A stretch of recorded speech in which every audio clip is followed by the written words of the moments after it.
talked about the power of compound interest, and we've talked about what 3% means to your portfolio. Let me give you real-world examples. Now, this comes from the textbook called The Triumph of the Optimists. This book was written by 3 London School economists. And they looked at the 16 countries that have had markets for the last 230 plus years.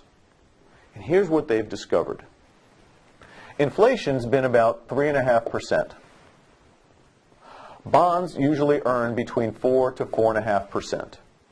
Real estate usually earns between 5 to 5.5%. And the markets usually earn about 8 to 9%.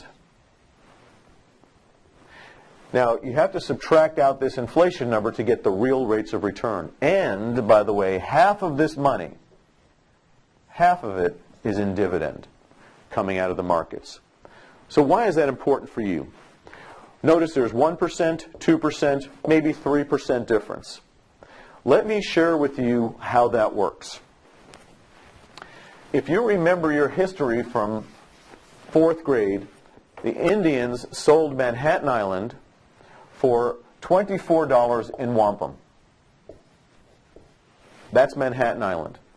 If we take the average rate of return of real estate at 5.5% and we compound it daily on $24 over the last 400 years, that number starts to look like $1.1 trillion. Enormous amount of money. So I went on the New York City website.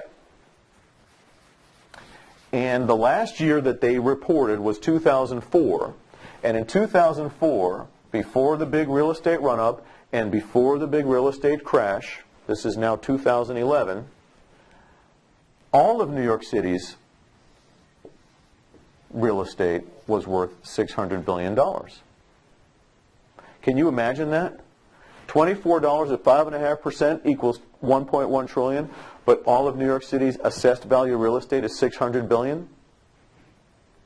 That's the power of compound interest, folks. Make great decisions.